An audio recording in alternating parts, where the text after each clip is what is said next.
अस्सलामुअलैकुम वरहमतुल्लाह। आज first year का जो लेक्चर था वो था air pollution, effect of air pollution on lung disease. तो लंग डिजीज़ को बड़ी ब्रीफली पहले डिफरेंट एंगल से, ऑक्यूपेशनल हेल्थ के हवाले से और डिफरेंट हवाले से बच्चों को बताया गया था। लेकिन आज का लेक्चर के हवाले से सबसे पहले तो हमें एयर पोल्यूशन से पहले हमें ये देखना होगा कि एयर पोल्यूशन होती क्या है और फिर उसका क्या इफ़ेक्ट होता है। आज के हमारे जो लर्निंग ऑब्जेक्टिव्स हैं वो ये हैं कि हमें एटमॉस्फेयर के बारे में पता हो, नॉर्मल मतलब जो फ्रेश एयर है और या सेफ एयर किसे कहना चाहिए, और पोल्यूटेड कब होगी और हम किस तरह से उसका इफ़ेक्ट होता है, परमानेंट और जो है टेम्परेरीली किस तरह से इफ़ेक्ट होता है और क्या वजूहत होती हैं। तो atmosphere is a life blanket of earth. It is therefore essential that we know more about the atmosphere and the ways in which it is polluted. Air is considered safe and it contains no harmful dust and gases. जो causes of air pollution हैं वो है major source of air pollution are industries, automobiles and domestic fuels, high proportion of undesirable gases such as sulfur dioxide and carbon monoxide, dust, for example, cement dust, foundry dust, and wind blown solid dust, mist है, फिर smoke है, carbon black जैसे कोल dust भी कहते हैं, aerosols हैं, और इसी तरह से एस्बेस्टोस है और डिफरेंट ये जो डस्ट्स हैं। और the effects of air pollution का जो इफ़ेक्ट है, the effects of air pollution involve a large variety of illnesses starting with the simple irritation of eyes, nose, जैसे आजकल लाहौर में स्मोक की वजह से आइज़ का बहुत ज़्यादा इन्फेक्शन आया हुआ है। रेड आइज़ जो है वो बहुत ज़्यादा लोगों को आजकल मेजर प्रॉब्लम है और बड़ी ह्यूज हमारी जो लोग हैं, पॉपुलेशन है वो लाहौर की, वो इससे इस बीमारी से वो इफ़ेक्टेड हो रही हैं। नोज़, माउथ एंड थ्रोट, और डाइमिश्ड एनर्जी लेवल्स कम हो जाता है इससे, headache, but also potentially more serious conditions of which the most common, जिसमें से बहुत ज़्यादा common are respiratory and lung disease including asthma attack, chronic obstructive pulmonary disease जिसको COPD भी कहते हैं, reduced lung function, pulmonary cancer caused by a series of carcinogen जो है chemicals that enter the body through inhalation, जो already हवा में होते हैं और जब आप उनको इनहेल करते हैं उनके पार्टिकल्स को, तो आप उससे क्या क्या सीरियस डिजीज़, यहाँ तक कि कैंसर भी हो सकता है। ठीक है, नमूनिया है, फिर ल्यूकीमिया है, a type of blood cancer usually associated with exposure to benzene vapours, और इसी तरह से birth defects and immune system defects होता है, कार्डियोवास्कुलर प्रॉब्लम्स होते हैं, हार्ट डिजीज़ एंड स्ट्रोक, और इसके अलावा न्यूरो बिहेवियरल डिसऑर्डर्स भी हो सकते हैं, प्रीमेच्योर डेथ्स हो सकती हैं, और इसी तरह से वो जो हमारा सिस्टम जो इफ़ेक्ट, किस तरह से पॉल्यूशन से हमारा सिस्टम इफ़ेक्ट करता है, जैसे रेस्पिरेटरी सिस्टम है वो कैसे इफ़ेक्ट करता है, because of most pollutants enter in the body through the airway. जब हमारे एयरवे से बहुत ज़्यादा डिफरेंट टाइप्स ऑफ पोल्यूटेंट जब बॉडी में एंटर होते हैं, और एयरवे की तरह हमारे यानी नोज़ से, मैंने आज बताया था कि जब भी हमारे पाथवे है, नोज़ है, उसके बाद हमारा ट्रैकिया है, देन हमारा सिस्टम जो रेस्पिरेटरी सिस्टम स्टार्ट हमारा एयरवे से स्टार्ट होता है नोज है। System is the first line of battle, जिसको हम ये भी कहते हैं कि ये हमारा पहला जो है बॉडी गार्ड है। First line of battle in the onset and progression of disease resulted from air pollutants. और द अपर फिर इसको हमने हमारा जो रेस्पिरेटरी सिस्टम है उसको हमने दो हिस्सों में डिवाइड कर दिया, एक अपर रेस्पिरेटरी सिस्टम और एक हमारा लोअर रेस्पिरेटरी। जो अपर है उसमें रेस्पिरेटरी ट्रैक में the first effect is irritation specially in trachea which induce voice disturbance, and it have a major environmental risk factor for some respiratory diseases such as asthma and lung cancer। और air pollutants जो हैं वो specially ये particulate matters जो होते हैं and other respirable chemicals such as dust है, O3 है, बेंजीन है, ये सब सीरियस डैमेज करते हैं हमारे रेस्पिरेटरी ट्रैक को। इसी तरह से अगर यानी आपके अपर रेस्पिरेटरी ट्रैक से depends on the size of the particles of dust, कि हमारा जो पार्टिकल्स हैं डस्ट का, जो फाइन डस्ट है वो हमारे लंग्स तक पहुंच जाती है। लेस देन 5 माइक्रोन्स जो हैं वो हमारे एल्वियोलाई तक पहुंच जाते हैं डस्ट पार्टिकल्स। इफ़ेक्ट ऑफ, और हमारा ये डस्ट का हमारे लंग्स के साथ साथ हमारे इसका कार्डियोवैस्कुलर सिस्टम पर भी इसका इफ़ेक्ट होता है। जैसे air pollution is also associated with change in white blood cell count which also may effect the cardiovascular functions. The traffic related air pollution, especially exposure to high level of NO2 is nitrogen oxide, is associated with the right and left ventricular hypertrophy से हो सकती हैं। और सबसे ज़्यादा जो air pollution का असर होता है वो बूढ़ों में और बच्चों में होता है, और specially vulnerable to the bad health effects on air pollution on childrens and elders.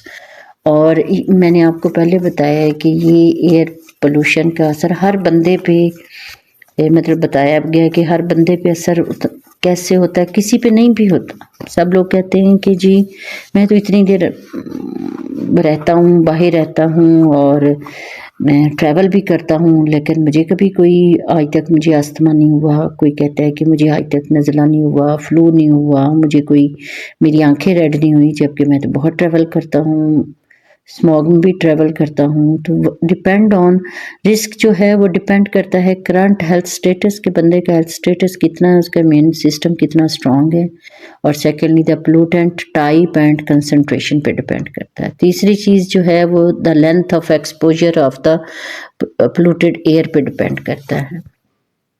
इसी तरह से वो लोग जो प्रेग्नेंट ख़वातीन हैं, एक अगर मदर को अस्थमा है तो बहुत चांस है कि उसके बच्चे को भी वो अस्थमा जो है वो बॉर्न हो विद अस्थमा। इसी तरह से जो बूढ़े लोग हैं उनको बहुत ज़्यादा इफ़ेक्ट होता है, क्योंकि उनका कंप्रोमाइजिंग उनका इम्यून सिस्टम होता है। इसी तरह से जो एथलीट्स हैं वो चूँकि एक्सरसाइज के दौरान बहुत ज़्यादा उनका एक्सपोजर होता है एयर से, वो इनहेल ज़्यादा कर रहे होते हैं, एक्सेल और इनहेल कर रहे होते हैं ड्यूरिंग एक्सरसाइज, तो उनको इफ़ेक्ट कर सकता है। इसी तरह से वर्कर्स, जैसे हमने इंडस्ट्री, फाउंड्री और वो सारी चीज़ें बताए हैं, यानी ऑक्यूपेशनल हेल्थ के लोग जो हैं, ऑक्यूपेशनल जो वर्कर्स हैं जो अपने काम कर रहे होते हैं, उन पे ज़्यादा इफ़ेक्ट होता है। अगर कोई सीमेंट की फैक्ट्री में काम कर रहा है तो ऑफ कोर्स वहाँ पे वो ज़्यादा टाइम गुजारता है, depends on the timing worker की कितनी है और कितने डस्ट का एक्सपोजर है उस पर। और काजेज़ ऑफ एयर पोल्यूशन की जो सबसे पहली काज है वो बर्निंग ऑफ फॉसल फ्यूल्स हैं। Sulphur dioxide emitted from the combustion of fossil fuels like coal, petroleum and other factory combustible is one the major cause of air pollution। और जो हमारी गाड़ियाँ धुआं छोड़ती हैं, इसी तरह फैक्ट्रियों में जहाँ पे है बहुत ज़्यादा कोल, पेट्रोलियम, और ये जो जहाँ पेट्रोलियम की फैक्ट्रीज़ हैं जितनी आपने देखी हैं, अटक रिफाइनरी हैं, या जहाँ पे कोल निकल रहा होता है वहाँ पे जहाँ लोग काम कर रहे होते हैं माइंस के अंदर, तो जाहिर है वो सबसे बड़ा हमारा उनका धुआं। और आपने अक्सर देखा होगा हमारे पंजाब के अंदर बहुत ज़्यादा इंडस्ट्रियल एरिया के अंदर आपने देखा होगा शाम के वक्त जब फैक्ट्रियाँ चलती हैं, बाज़ औक़ात तो दिन में भी चल रही होती हैं, लेकिन शाम के वक्त आपने देखा होगा कि ह्यूज किस्म का धुआं जो है वो ऐसा लगता है। मैं एक दफ़ा गुज़र रही थी तो मुझे लगा कि हमारे कॉलेज के साथ से गुज़र रहे थे, तो मुझे लगा कि नहर के साथ-साथ, और एकदम लगा, मैंने सोचा कहीं आग लग गई है ना। मैं परेशान हो गई कि इतनी ज़्यादा धुआं, इतना मतलब पूरा आसमान जो है उस फैक्ट्री के ऊपर से वो ब्लैक हुआ हुआ था। मैं बड़ी परेशान हुई, तो इतनी देर में जो मेरे साथ ट्रैवल कर रहे थे मुझे कहते हैं नहीं ये आग नहीं लगी है, बल्कि ये आग लगाई गई और ये यहाँ पे फाउंड्री है और यहाँ पे काम होता है, और इस तरह से ये गैसेस और धुआं और ये, और इसके गिर्द में जितनी आबादी थी वो बेचारे इससे लाइल्म थे उन फैक्ट्रियों के गिर्द से कि इतना पोल्यूटेड एयर है और ये धुआं उनके लिए कितना नुकसानदेह है। तो मैंने बताया था आज कि हम लोग सिर्फ अपने लिए जीते हैं।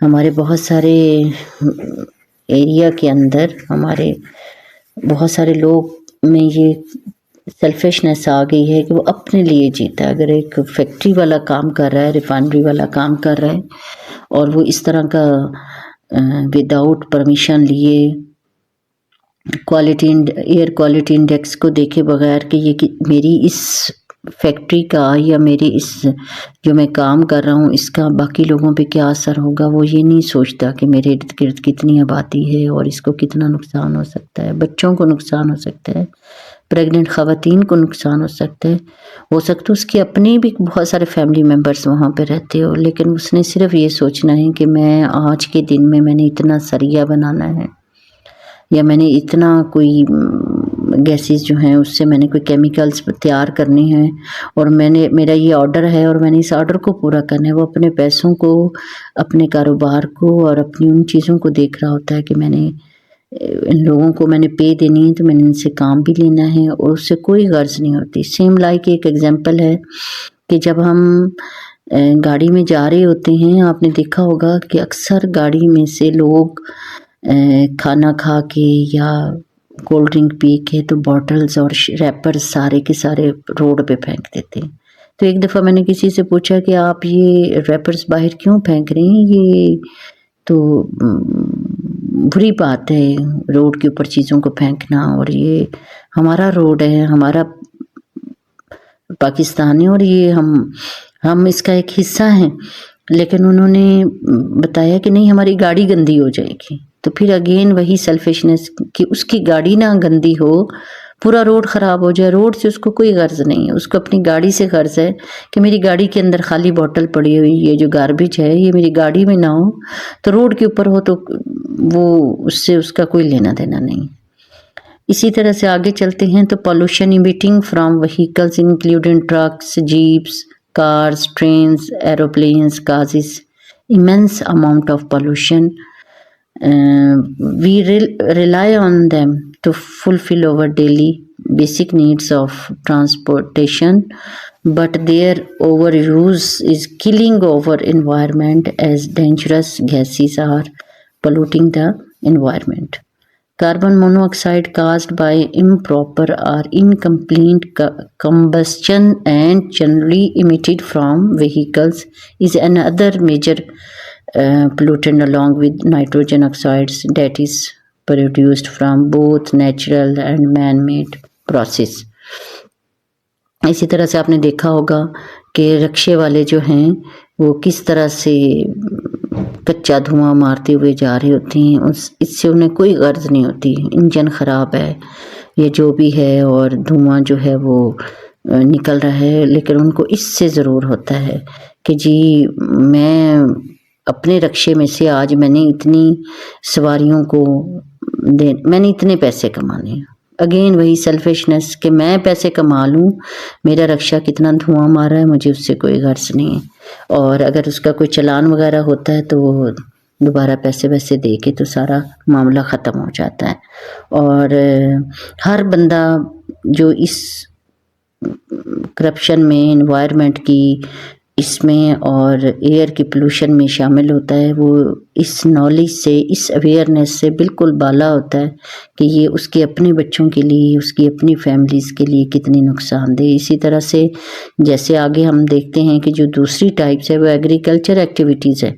Ammonia is a very common जो प्रोडक्ट फ्रॉम एग्रीकल्चर्स होता है, रिलेटेड एक्टिविटीज़। फॉर एग्जांपल जैसे कोई फसल है, उसको उगाने के लिए अगर कोई कीड़े हैं या कुछ है, तो सबसे पहले जो फार्मर है वो केमिकल यूज़ करता है, जिससे हज़ार्डस किस्म की गैसेस जो हैं वो एटमॉस्फेयर में रिलीज़ होती हैं। इसी तरह से वो पेस्टिसाइड्स का, इंसेक्टिसाइड्स का और फर्टिलाइज़र का जो एग्रीकल्चर एक्टिविटीज़ है ग्रोन क्वाइट अ लॉट के बहुत ज़्यादा उगाने के चक्कर में और बहुत ज़्यादा पैसा कमाने के चक्कर में वो जो यूज़ करता है केमिकल, वो इस चीज़ से बाला होता है कि यही गंदम जिसको मैं बहुत ज़्यादा पेस्टिसाइड दे रहा हूँ और मैं स्प्रे करके उसको घना दाना लेने के लिए काम कर रहा हूँ, तो ये गंदम उसकी अपनी औलाद और अपने बच्चे भी तो खाएंगे ना।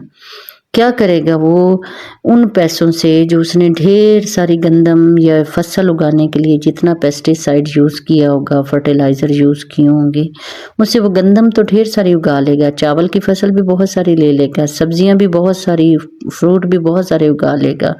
उससे वो जो पैसे कमाएगा और वही पैसा उसका अस्पतालों में लग जाएगा, क्योंकि उन्हीं पैसों से जब बच्चे बीमार होंगे उसकी अपनी फैमिली के, ये सोचे बगैर कि पाकिस्तान के लोगों पे, बाकी लोगों पे, मेरी कौम पे कितना असर होगा, बल्कि वही वाली चीज़ जो है वो हॉस्पिटल में जाके उसका पैसा खर्च हो रहा होगा।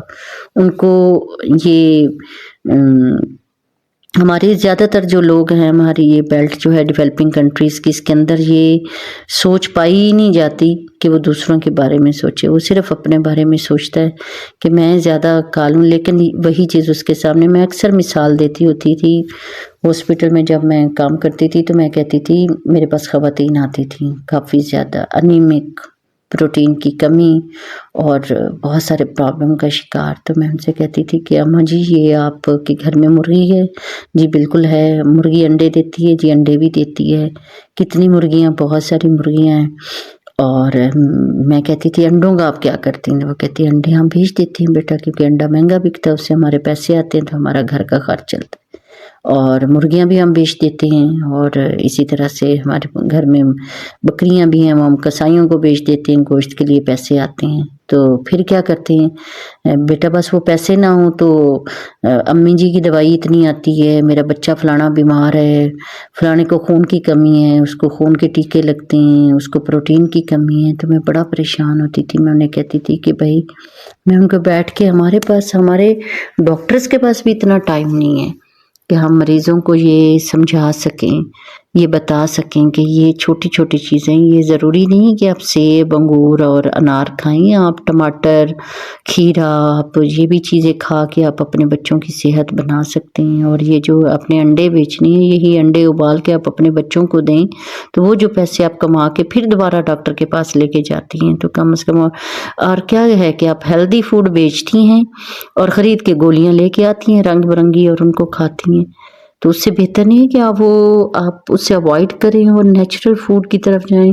ये हमारा फ़र्ज़ है बेटा, ये हम तमाम स्टूडेंट्स का, जो आज हमारे मेरे फ्यूचर के डॉक्टर्स हैं, उनका ये फ़र्ज़ है कि उनको इसकी एजुकेशन देना, अवेयरनेस देना, अपने अपने बच्चों की खातिर देना, अपने मुल्क की खातिर अपने लोगों को एजुकेट करना कि ये चीज़ें उनके लिए हार्मफुल हैं और वो क्या करें। तीसरी जो हमारी टाइप्स है एयर पोल्यूटेंट की, वो है exhaust from factories and industries. जो मैन्युफैक्चरिंग इंडस्ट्रीज होती हैं वो they release large amount of carbon monoxide, hydrocarbons, organic compound and chemicals into the air, thereby depleting the quality of air जो है। और manufacturing industries can be found at every corner of the earth, and there is no area that has not been affected by it. Petroleum refineries also release hydrocarbon and various other chemicals. बहुत सारी variety होती हैं chemicals की that that pollute the air and also cause land pollution. तो इसी तरह से हमने स्टूडेंट को विज़िट कराया था फैक्ट्री जो हमारी वेस्ट मैनेजमेंट की थी। इन्फेक्शियस वेस्ट उसके अंदर जो है वो हो रहा था, उसकी रिसाइकलिंग हो रही थी, लेकिन उससे निकलने वाला जो धुआं था वो उस पूरे एरिया को जो है ना वो नुकसान दे रहा था। यहाँ तक कि उनके अपने वर्कर्स जो हैं, और इतनी सीवियर स्मेल थी, लेकिन कोई अवेयरनेस नहीं है, लोग इसको बॉदर ही नहीं करते हैं। चौथा जो हमारी टाइप है इसकी, हमने काजेज पढ़ रहे थे पोल्यूशन के, वो है माइनिंग ऑपरेशंस है। Mining is a process wherein minerals below the earth are extracted using large equipments.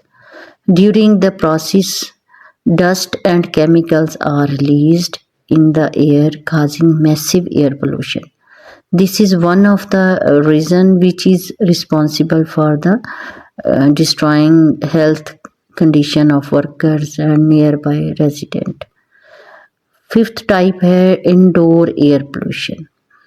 Household cleaning products, paintings, supplies emit toxic chemicals in the air and cause air pollution.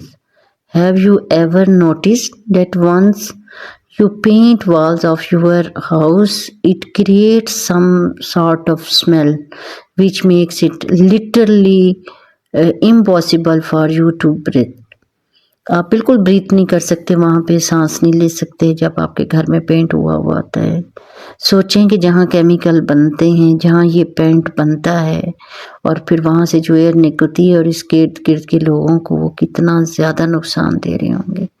लेकिन खुद paint बनाने वाला और paint की factory वाला वो जब वहाँ से गुजरता है करता है, तो वो उसके घर में जब पेंट होता है तो अपने नाक पे रुमाल रखता होता है, लेकिन ये सोच उसके अंदर कभी भी क्रिएट नहीं होती, कभी भी ये सोच नहीं आती कि ये मैं तो ये कर रहा हूँ, तो सोचेंगे जहाँ ये बन रहा है और इसके गिर्द लोग जो हैं, मैं क्यों ना उनको अवेयरनेस दूँ कि ये उनके लिए कितना नुकसान दे, या मैं इस फैक्ट्री को या इसको मैं इसका कोई और इसका तरीकाकार निकाल लूँ। नहीं, ये पॉसिबल नहीं है हम लोगों के लिए, हमने सिर्फ पैसा कमाना है।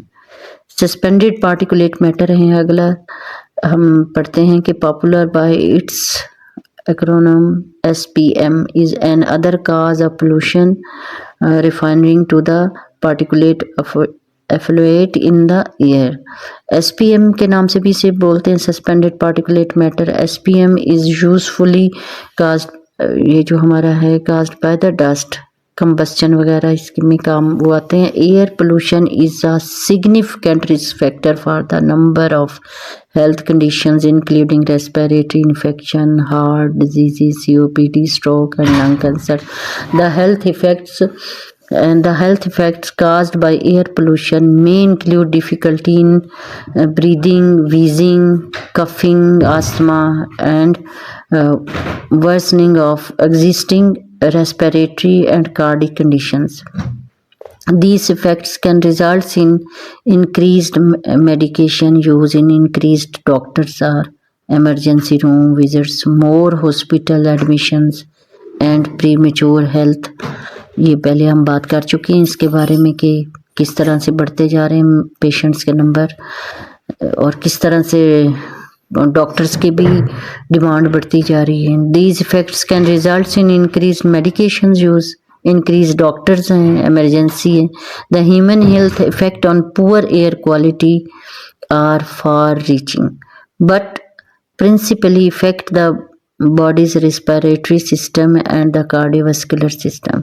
Individual reactions to air pollutions depend on the type of pollutant a person is exposed to, the degree of exposure, the individual's health status and individual's health status है, उसकी genetics है, उसका immune system पे depend करता है। The most common source of air pollution includes particulate zone, nitrogen dioxide and sulphur dioxide. इसके बारे में हम बात कर चुके हैं, और ये भी मैंने बता दिया है कि children age less than 5 years that live in the developing countries are the most vulnerable population in terms of total death attributable to indoor and outdoor air pollution.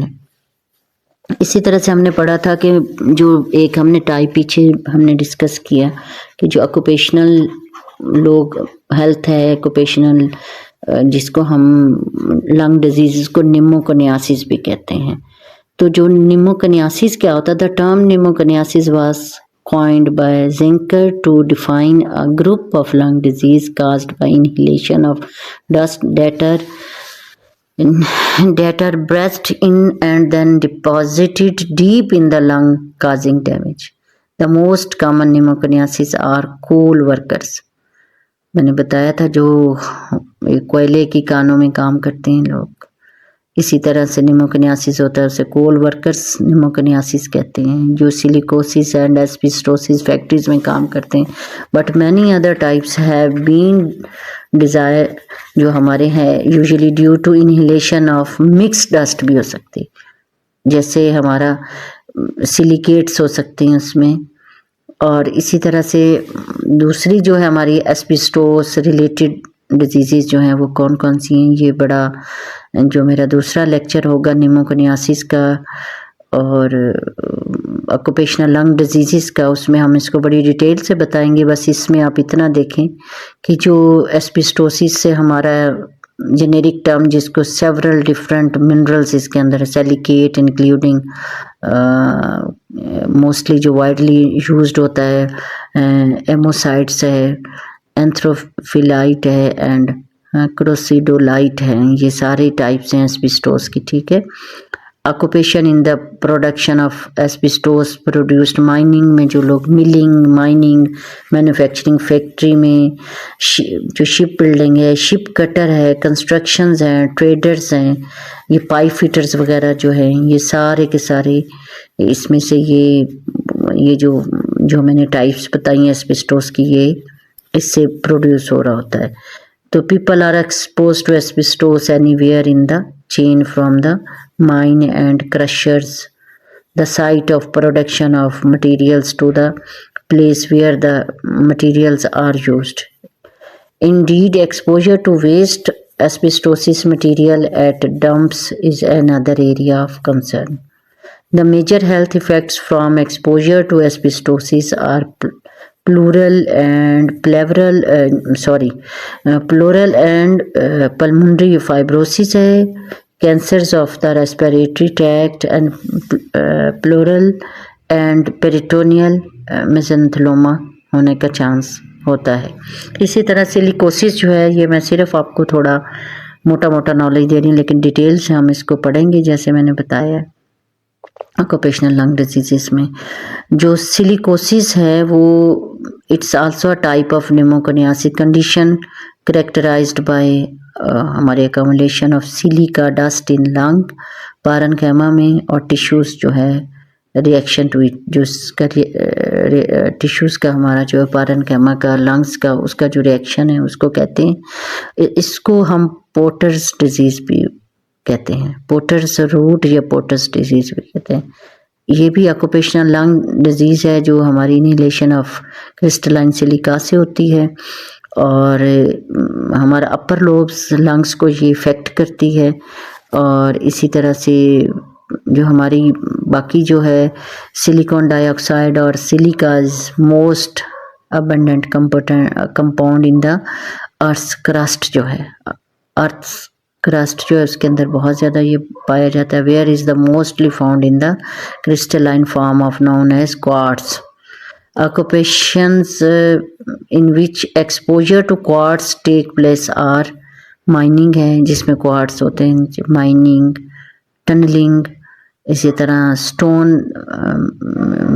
ये जो masons होते हैं, sand blasting जो करते हैं, fitting and foundry work, ceramics, bricks making और इसी तरह से so on बहुत सारी ये वो से जो कॉम्प्लिकेशंस होती हैं, जो सबसे ज़्यादा कॉम्प्लिकेशन सिलिका से हो सकती हैं वो है सिलिको ट्यूबरकुलोसिस। ये बड़ी वर्स फॉर्म है। Patient with silicosis are 3-fold increase risk for TB infection. Silica जो पार्टिकल्स हैं are phagocyted by the alveolar macrophages, leading to death of these macrophages, inhibiting their ability to kill mycobacteria. Prior to their death, macrophages becomes activated and secrete IL and TNF alpha. These cytokines are responsible for the fibroblast activations and fibrosis. TNF alpha also stimulates हमारे neutrophils to release oxidant which produced local damage both जो हमारा जो response are inhibited in the silicosis. Another hypothesis, since mycobacteria are dependent on iron for growth, they use iron stored by the silica particles. Even dormant TB bacilli may be activated. Even workers with prolonged silica exposure but without silicosis are at similar risk for TB. तो इसलिए हम इसको सारा detail से further इसके X-rays में क्या क्या इसमें चेंजिंग आती हैं ऑक्यूपेशनल लंग डिजीज़ में इंशाल्लाह नेक्स्ट लेक्चर में. उम्मीद है आपको लेक्चर पसंद है. Thank you very much.